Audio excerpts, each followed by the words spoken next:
Come on. Tell somebody we're on a 3 months in. We're going to get it right. We're on a 3 months in. On a 3 months in. Ashley, how I sound? How I sound? John chapter 4, verse 4. John chapter 4 is where we want to be at. Verse 23 says, yet at a time is coming, has now, when the true worshipers will worship the Father in spirit and in truth. For they are the kinds of worship the Father seeketh. He's looking for people that's going to be truthful. 24, God is a spirit, and they he worship must worship in the spirit and the truth. One more time. God is a spirit, and his worshipers must worship in spirit and in truth. For a little while, I want to talk underneath the umbrella thing. We're talking about worship for the rest of the month, but I want to talk about the thirst trap. The thirst traps. Take your seats in the house of the Lord. The thirst trap on this morning. Thirst trap on this morning. I'm going to be transparent a little bit, Bird. Watch this. I think about 3 months before the pandemic, Lady M can testify to this. 3 months before the pandemic, before they even announced COVID, watch this, I was at work. I was leaving work because I just felt like I was getting overheated. And as I was leaving work, Bird, I got home. I still was overheated. I tried to jump in the shower, jump in the tub, turn on cold water, get ice, whatever. I just was getting extremely hot. So much so, Mama, to the point that I got weak. And I'm on the bathroom floor, and I was calling for my boys. Trey couldn't hear me. Nathan heard me, told Trey to come in there. He checked on me. I ended up in the room. I land on the bed in the room. Lady M come home. She rushed me to the ER because she wasn't trying to hear nothing, Zeno. Said, I'm good. Just let me shake back. But I was literally just felt like I was on fire. Get to the ER. They rushed me in the ER. They'll meet me in the hospital. When they'll meet me in the hospital, they was telling me that I was dehydrated. They literally, I had got to the point that my organs and stuff were being affected because I was dehydrated. So much so, now we got medical personnel in here, and I know Trump said y'all not professional birds, but since you're medical, you can help me. You can help me with this. They said that I was dehydrated. I had to get 11 bags of fluid. Then they said that they wasn't going to allow me to leave the hospital until my body responded to the fluid. Then my wife got me Gatorade. I'm in a drinking bird, and they said until my body responds, I'm not going to be able to leave because I wasn't able to produce now because my body was dehydrated. Which affects your heart, it affects your kidney, your body begin to shut down because you're dehydrated. And so now I'm sitting there and then my eyes pop open because, watch this now, Zeno, I have never spent the night in the hospital. I've never been admitted like that. So this is the eye-opener for me. It's something crazy and I'm feeling some type of way because I'm in there. But in the midst of this, God spoke to me and showed me even last night, giving me clarity. Watch this, Lady M. That just like my body was shutting down because it was dehydrated, because it needed the fluids, they had to stick the IV in me to replace what my body could not produce itself. Because you do know the body is like 70% water, and therefore, when you start losing your fluids now, you get dehydrated. But that's a dangerous place because then the body begins to shut down. And here it is. Some of y'all still think I'm talking about me, but I'm talking about the body of Christ has literally begun to shut down because it have become dehydrated. You're saying now that we need to kind of like a spiritual IV, bring the fluids now to bring it back to fivefold ministry gift. We got now, watch this, the apostle, we got the prophet, we got the evangelist, we got the pastor, and we got the teacher. But you're seeing this dehydration like never before. Come here real quick. Let me Will Smith you real quick. Because some of y'all looking at me in that tone of voice. You seeing it like I'm seeing it, all on social media. Disgrace in the pulpit.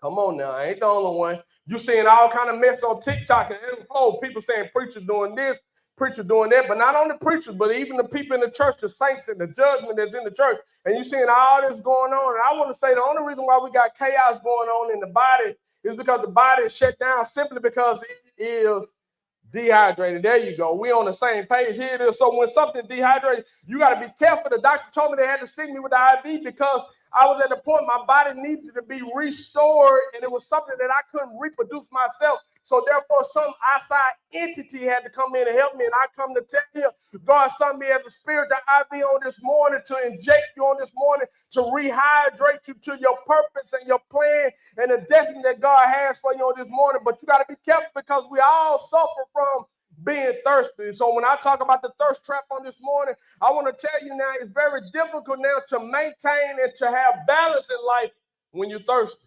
Anybody beside myself, you ever been thirsty? Don't look at me like that. You know you've been thirsty before. And anybody beside myself, have you been thirsty before and nothing else can do? I don't want no sweet tea. I don't want no Gatorade. You can keep your 7-Up. You can keep your Coke. The only thing can quench this thirst, it got to be number one. That's when you're really thirsty. Now, when you just want something to drink, you can go drink Kool-Aid or something with sugar in it. But when you really thirsty, I don't want nothing with sugar. I want something that's going to quench my soul, something that's going to speak to me. And that's what God is calling us, because we got a lot of Kool-Aid pulpits out there. We got a lot of people that put sweet tea, and you got Armor Palmer and trying to sound good and feel good, saying something sexy, saying something in style, saying stuff just to provoke people. But the reality is people need the word. I'm telling you, Bird, I'm telling this, we don't have to say nothing slick or something cool just to catch people's attention. People just need the word. People know they wrong. People know they jacked up. They don't come here just to feel good. They come here so they can be better. Anybody beside myself woke up this morning because you want to be better? I myself came here because I want to be better. So when I talk about these symptoms, watch it now. When you're thirsty, they got some symptoms now. When you have somebody that's thirsty, sometimes you can be thirsty spiritually, mentally, emotionally, and even physical. I told you, Bird, I feel like preaching. Here it is now. When you deal with somebody that's spiritually thirsty, that's a person that lose their connection, watch this, with God, but you don't lose your covenant, because you can lose connection, but you don't necessarily have to lose your covenant. That's why God still hears a sinner's prayer. Yeah. But anybody beside myself, have you ever been to the point that you lost a connection with him? Yeah. That's the reason why he still calls us sons and daughters. But I still don't pray like I should. I still don't read like I should. I know I could be a better man, a better husband, a better father. I know I could be a better wife, a better mother, a better sister, a better brother. But I struggle in that point. But sometimes I lose my spiritual connection. Watch it now. Spiritually thirsty people, this is how God gave it to me, by definition, are people that drift. They're like spiritual nomads. Yeah, no home spiritually, no spiritual discipline, no spiritual accountability. You live off old sermons, old devotion, old encounter. And God said in your life, if you want change, you need living water. That's something fresh. That's something fresh. That's the body with us. We get caught up in the old religious stuff, what used to, coulda, woulda, shoulda. And that's what he said, the late, great Bishop Patterson, Mom, you're going to love it like this. He said the church have got so busy with chicken dinners, tea parties, and ice cream socials to the point your church is as dead as the chicken, weak as the tea, and cold as the ice cream that you serve. Because we so busy saying we want to reach the community, and we're doing community activity and community event, and all of that's fine and dandy. I want to know, are you saved, though? Yeah, I want to know, do you have a relationship with God, though? I want to know if you have a commitment with him. It's good to be watching now to enjoy service. You should be edified. I should be edified, not entertained. I know Minister Charles play them keys good. I know Victoria's voices sound good, but it's not just for them sounding good and clapping. Oh, I enjoy service. It should be something that penetrates your heart. Yeah. Should be something that you shouldn't leave here the same, because I come to change and make sure, watch this now, spiritual thirsty. You got people like that spiritual thirsty. They spiritual nomads, they all over the place. You burning sage, you playing card readers. Now you're talking about your horoscope, and then you go from your horoscope to your burning candles, and now somebody told you to get some leaves, and then you crumble some leaves in the house. It's so confusing. And I told somebody, it's harder to believe that stuff than to believe in God. The stuff that they do, I'm like, that's really crazy that you got to go through all that, and you saying you believe in it, and you got me praying to the tree, and then they cut the tree down, and now I got to find another tree to pray to. All that stuff is so confusing. I told somebody it takes more faith to believe in that nonsense than it just to believe that he died, he rose with all power. Come on, I'd rather that than all this other stuff. I got the little carpet, and I got to lay. Come on, man. So spiritual nomads. We got people that don't have no commitment and no loyalty to nothing. That's why I don't trip. I'm talking to some pastors, say, how you feel? First of all, we can't handcuff people. We don't own nobody. You got some pastors, they think a person comes to your church, you own them. You don't own them. That's why I told Bird when we first started, I wasn't really worried about us talking about membership and membership application. Let us get to there. We'll get there. Let us date for a while. I don't even know. Let us just flirt a little bit. I don't even know if we like each other yet. So, when I say that, I'm saying that because in this generation, you have people that play games. One minute, oh yeah, I swear I'll be here, and then we'll see you no more. Or you make a commitment to something. Watch this. It ain't just church, it's even your life. Planet Fitness ain't seen you since you signed up. Yeah, you done wasted a whole year worth of payment playing them people. Hey, because you ain't keep a commitment. But that's the generation we living in. It said in the last days, you're going to have truth breakers in and out of marriages. You got people that lack of commitment is difficult for them. That's what we're dealing with. We're dealing with a generation that's like that. It's hard to get them committed to something. I don't know. I don't do titles. Say you don't do titles. Then what is it? You got people dating like that. I don't know. Well, what we got? Hey, just let us have fun. Yeah, we cool. Yeah, you need to go to the playground because you want to play games. Yeah, because when you really on some serious tip and you're dealing with somebody mature, they don't mind putting titles on stuff. Matter of fact, a respectable person loves titles. They love to understand what is this and what is this. What are we doing because I got value on it. If somebody spiritual thirsty, watch this now. Not only spiritual thirsty, but sometimes we mentally thirsty. Been trying to help somebody with this. Your mental capacity. This is what God gave me this. When you become mentally thirsty, watch this. Later in brain fog, bad choices. Watch this. When you're mentally dehydrated, you can't think straight. Small problems start to feel like giants. You make quick decisions, a good decision instead of God decisions. You start reacting instead of responding. And the enemy loves your thirsty mind because your thirsty mind will drink anything. You ever seen about it mentally thirsty? You're just searching for it. Yeah. It's like having that TV remote. I was cool when I was a little boy. We only had 3-4 channels. That's it. Charles now is confusing because there's 300 channels. And then we say crazy stuff like this. Netflix, Hulu, Amazon, we still say ain't nothing to watch. It's 50,000 things on there. It ain't nothing to watch. Why? Because there's too many choices, and sometimes that's the way we mess up in life. We got this choice and the backup plan here, and this don't act right here. I'm gonna do this and I'm gonna do this. You'll never move forward because you got too many choices.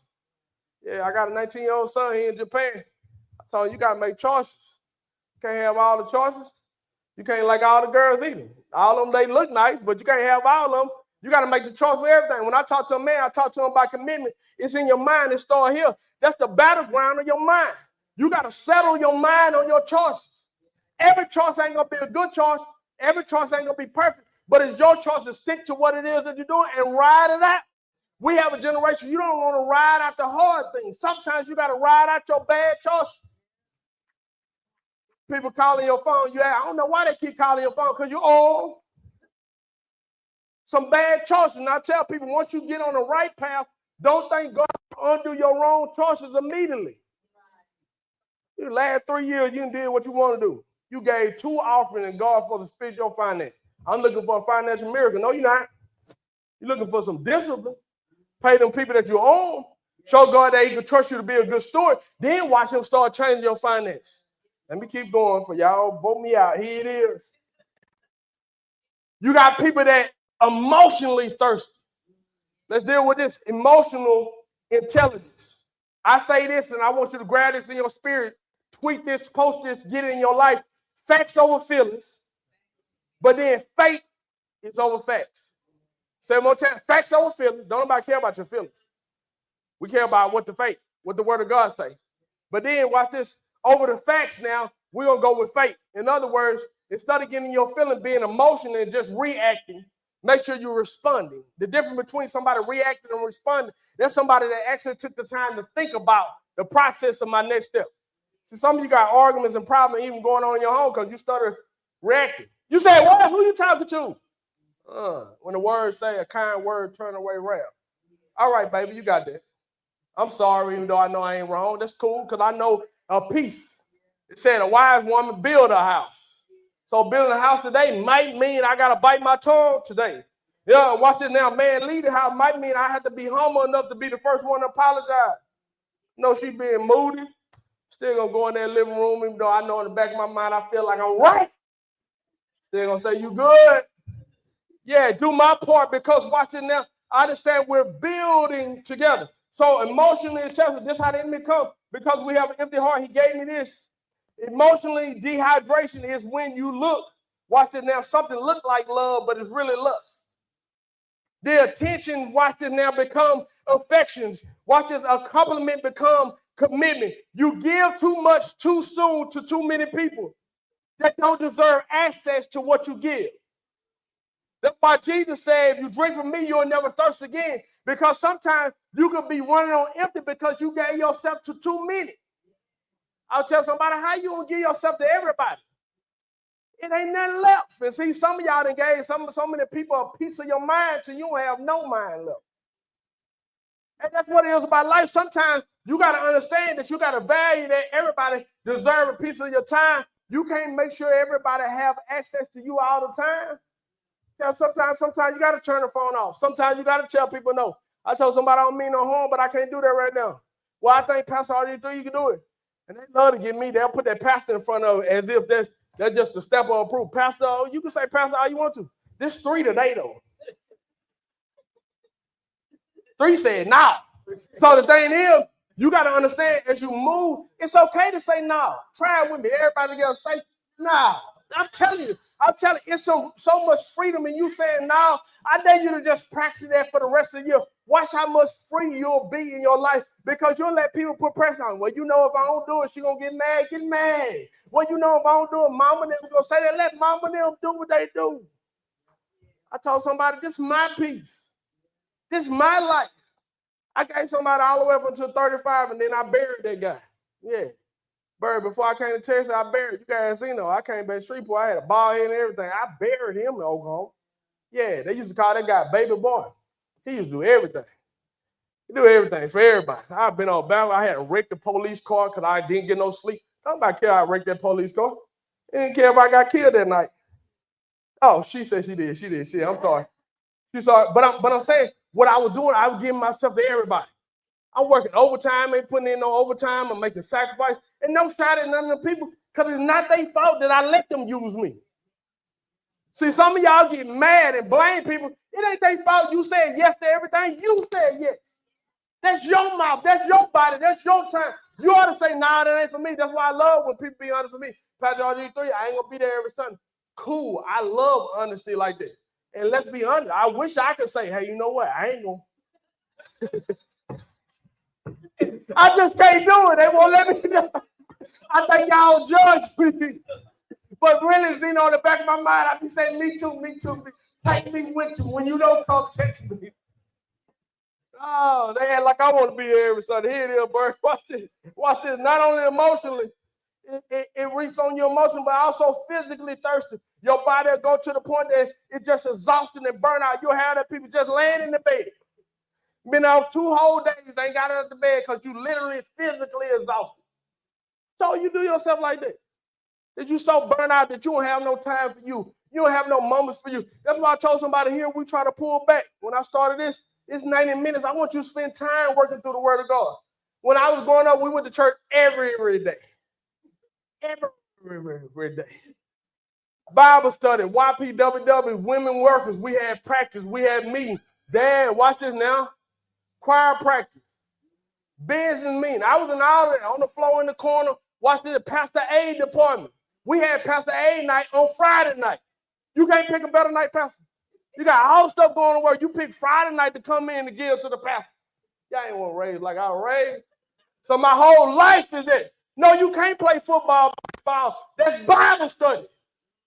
Y'all want to raise like this. Y'all don't know my struggle. You don't know my burden. I shouldn't even be in church right now. God making me do this because now the abuse, the mentality that everything is Christ. I can't have a birthday party because it's Christ. See what I'm saying? When somebody living like that, that's what you call asceticism, when you done got so far that everything is there. Man, can't even be romantic because you Jesus on it.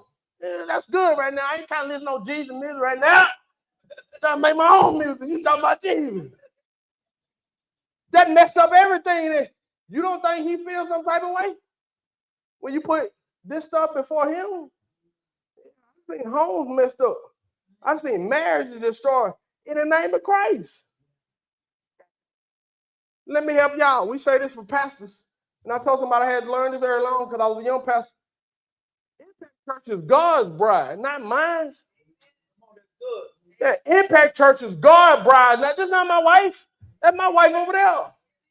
I learned that Mama Carrie, I'm going to get out of here because LaShonda said I'm running out of time. We were standing up, I think it's like our second or third year. I looked and I said, they honored us, watch this, Pastor Bird. I said, man, if it wasn't no Impact Church or none of this stuff, she is the only person I want to be with. She is my life, my love. She started crying. Like that. I got in the car. Girl, what you crying for in front of people like that? Got me looking like I be locking you in the closet and stuff. See, I just never felt like that. I felt like you put the church first. Are you crazy? But then God had told me, Bird, look at your action. I cough up a whole paycheck to make sure the church straight. Yeah, okay. Let me go get this stupid rock that she pointed out. I knew where it was anyway. She wanted those stupid rock. You don't need no rock. I love you. Don't look at me. But I said, if I'm willing to blow a couple thousand on the church, then surely I ought to blow a couple thousand on my bride for no reason. Just random $1,000 for no reason. If you're going to do that here, you'll bend over back for this. You'll stay up $16, $18 for this. You can't do that when you get, I'm tired. You know I work. I ain't know you stayed up when you went to church, though.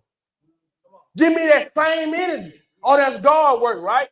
You don't think your first ministry home? I'm helping somebody on the morning. Your first ministry home. That's why I told you. If you want to lay here and say, hey, listen, we having a worship experience at home. We'll see you next week. I'm going to say, God bless you. I'm going to say, hallelujah. I'm going to say, glory. Go spend time because sometimes you might need to tap out for a minute so you can make sure home straight. Because what the point of us building a foundation if the foundation is cracked? If I want to have my stuff together, many of you would know because you can watch your face. He's doing all that, but look at her. She's looking at him like he lying. He must be lying. Look at her though. You ever seen that with the first lady and you watch? She must don't want to be there. So you understand it's learning experience. So you got to get there. Here it is, and I'm gone. Where I'm at. We rolling. Here it is. When I say this, be careful because you get so thirsty that you're dehydrated, you'll make a bad decision. So when you're dehydrated, sometimes you got to take a pause, recover, refresh yourself to rehydrate. That's why I want to challenge you to do it. As we about 25 days out up into the new year, I want to challenge yourself to refresh, to recover, to make sure you do what you need to do. I'm going to tell the team that tonight because what we get ready to do in 2026, you're going to need your strength to bear it.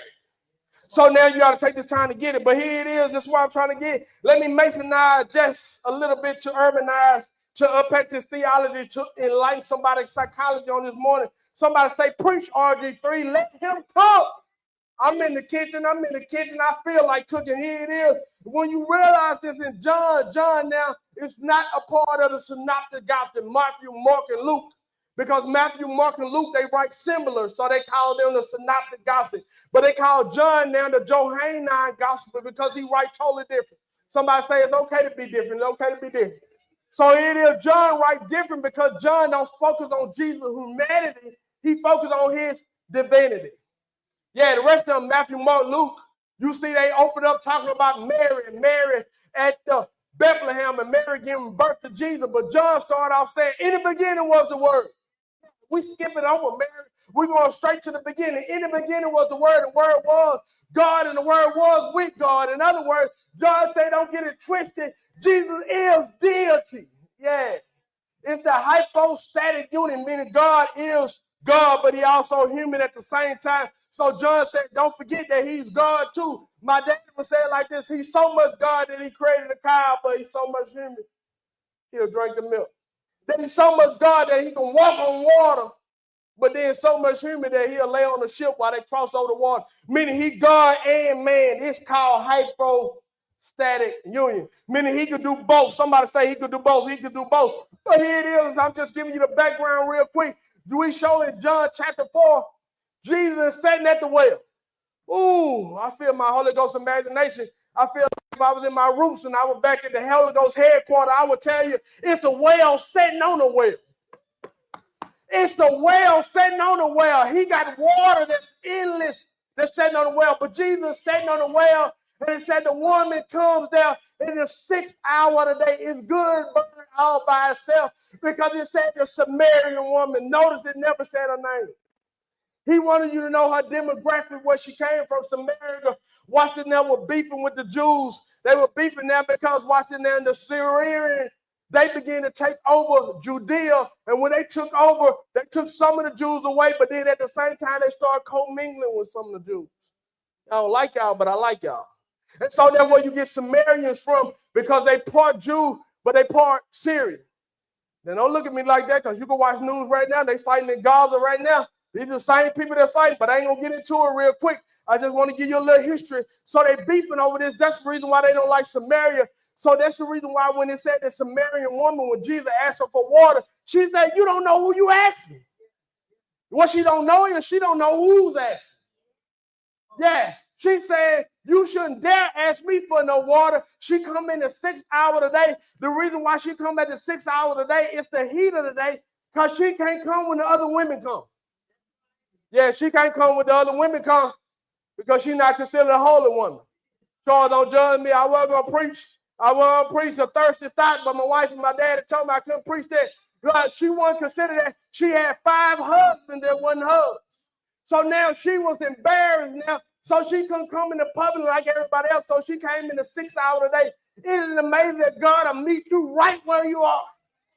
A religion will say, go get cleaned up, go get rid of those 5 husbands. But God showed up right in the midst of a messy situation, because there's always a miracle in your midst. I'm here to tell you that he'll turn your mess into a masterpiece if you let him. So here it is, Jesus tell him, in some sense, she gets suspicious now, because Jesus does, but he ain't got nothing to draw with. What are he here for? Is he here for something else? What is he here for? So the woman got questions, and she want to know, what are you here for? And Jesus tell her, if you knew who asked you for the water, I can give you water that'll make you never thirst again. Now, for a moment, pause for a minute, because you hear it and you know it's Jesus. But just imagine your average woman here that here it is, somebody else trying to run game. You got water that I'll never thirst again. She got a little sister in her. She might have braids or something. You got to watch her. She had an attitude, had an eyebrow arched, fingernails done, watching them. You mean you going to give me water that I ain't going to ever thirst again? Is he trying to run game on her? But here it is. Then Jesus dropped what you call a word of wisdom. Somebody say word of wisdom. Word of wisdom, when God gives you something that's knowledge that you know, but everybody else don't know, it's wisdom that he's dropping on you. Word of wisdom. I'm sorry, it's a word of knowledge. Word of knowledge when he gives you something that's already going on, just like I do when you come down here and I say, hey, listen, the thing that's going on in your house, you need to fix that with your husband. That's a word of knowledge. I don't know because I don't live with you, but the knowledge comes from him. Wisdom be God giving you insight about the future. Here it is. So word of knowledge that he give her, tell her about the man that she's sleeping with. So then she say, I perceive that you are a prophet. Woo! I got a Bible reading in the back. I hear it. So it is. Revelation happen when she come into the knowledge of God. That's what it should be like when you're in the household of faith. When you hear the word of God, revelation should come. You ought to see the word differently. So then God shows himself to you. I perceive that you are a prophet. The problem is she can see him, but she can't see herself. And I want to talk to some people on this morning. You can see him, but you can't see yourself. And they that worship him must worship him in spirit and truth. It first starts with identifying who you are, to be transparent before him. Then she said, they that worship must worship spirit and truth. She said, like our fathers did in the mountain. Notice she keep bringing up religion when he's trying to establish a relationship. She said, I know a prophet come. When he comes, that day we will worship. God said, for that is now and that time is to come. He prophesied. He said 2 things. I'm here right now. You talking about I'm coming, I'm already here. But then also he bring up Pentecost in Acts chapter 2. Because there's another time coming when the Spirit of God going to come up on his people. And all flesh shall prophesy, speak in tongues. Here it is. So it's clarity now. Give clarity at the moment. He helped the woman at the well now. Watch it now. He says now, Charles, this bless me. They that worship must worship in spirit and truth. Now, how we been trained, Minister Charles, when we talk about worship and we talk about truth, we would have thought a musician would have came out at the well. Because that's what we think worship is. How is he talking about worship at the well and ain't no band? It ain't no choir, ain't no praise team. It ain't no solo artist. So what do you mean by worship if he's saying this? He mean what he said in Romans 12. Present your bodies a living sacrifice, holy and acceptable unto God, which is your reasonable service. I'm all in my book today. Somebody say he just preaching, Here it is. So he said now that your life ought to become a living worship. Then he said if you're going to do it, when he said present your body holy and acceptable, that's that truthfulness that he's talking about. Because if you're going to worship him, he said God is a spirit, and they that worship must worship him in spirit and truth. You can't worship him in flesh. When praise is going on, you can do this. We can do that all you want to. You can shout. That's too easy. That's your body. That's your flesh. That's your mind. But when we talking about lifting your hands, that's why people have a hard time doing worship. Because you got to be truthful. And you see people crying, and you see tears and hearts being open, and God start washing hearts and minds. It's because when you come before him with worship, he begin to clean you from the inside out. And that's what worship do. Worship so much so that it changed your life. Watch what she said. She said, I'm going to run and tell everybody. Yeah, I'm going to run and tell everything that this man have told me. This is what God bless me when I'm gone. He said, a real worshiper encounter should encourage you to witness. Ooh, I could have ran with that. I said, talk to me, God. He said, when you really experience me, when you really get a worship encounter with me, you going to be quiet on that? Ooh. Have you ever had something that was so good that you couldn't? I'm telling you, they got a sale going on. You couldn't let it go because you experienced something that's great. That's what it's like when you have a real worship encounter with God. You can't keep that to yourself. That woman said, I'm going to run and tell everybody what you know. Because when you really have an encounter with him, you won't ever be the same. When you really have an encounter with him, you won't ever shift because the encounter with him will impact your life for generations. Here it is, story time, milk and cookies. I got to go. Somebody say, get your milk and cookies. Get your milk and cookies. Here it is. Remember, when I first got this iPad, church got me an iPad. Church got me an iPad, and I'm rushing out one Sunday morning. We rush, because we always rush. But we're going to be on time. We be rushing, though. So we rushing. And at that time, coming out of Shreveport, watching, the iPad slipped out my hand. When it slipped, this is before I got the outer box and stuff on there that my wife told me to get on there. And so when it slipped without the outer box, the corner of it cracked. And the corner of it cracked, mama, now, then the whole screen is cracked. Bird, the whole screen is cracked.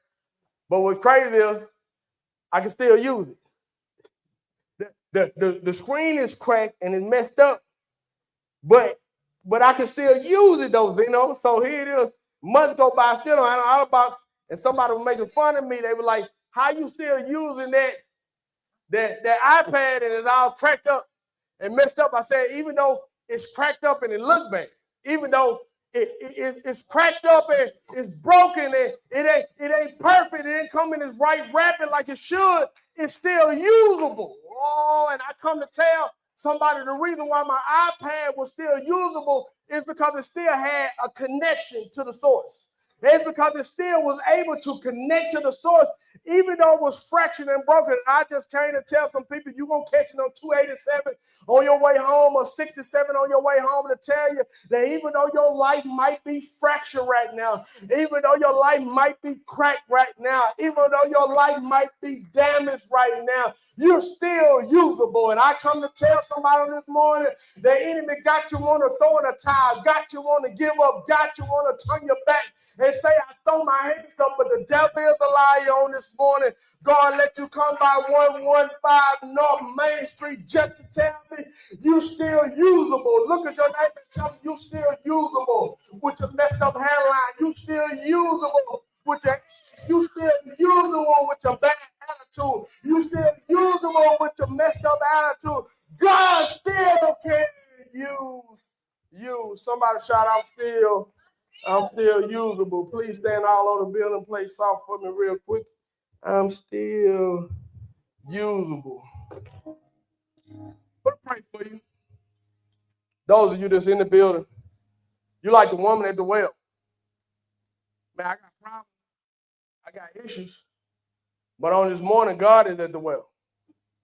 He will meet you at your point of contact. I'm so glad that God didn't give her no stipulations.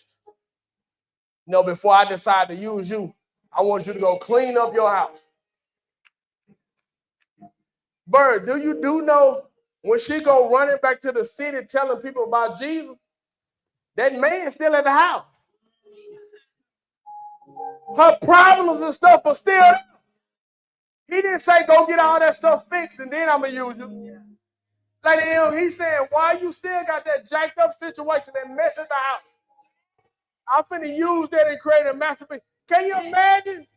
Not gonna know, you know, old girl, she out there telling people about somebody named Jesus. What? She went to go get some water. Man, hey, I don't know if she coming back. She talking about somebody that changed her life.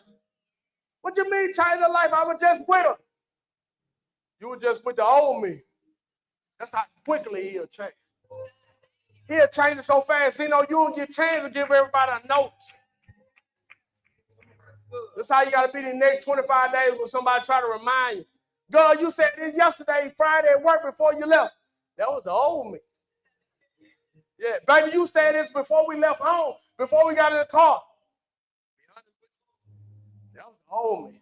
I know we was arguing and all that stuff like that, and I was frustrated, and I said some stuff that I didn't mean to say out of my heart. Watch it now. I apologize, but really, that was the old. That's old me, because when he changed, it changed just like that. She didn't change her clothes. Watch this, it didn't change her environment. You know what she changed first? Here. She said, I perceive. Her perception changed, and your perception become your reality when you decide to perceive him different. I want to pray for those people that the enemy literally have been frustrated. Your perception been off. And you know I'm talking to you because you don't know me. And some stuff I said was like breadcrumbs for your life. God told me to tell you today, he's changing your perception. And if I'm talking to you, I want you to make your way to the altar. I want to pray for you. Say, lately stuff have not been the way it should be. I have not been where I should be, and I find myself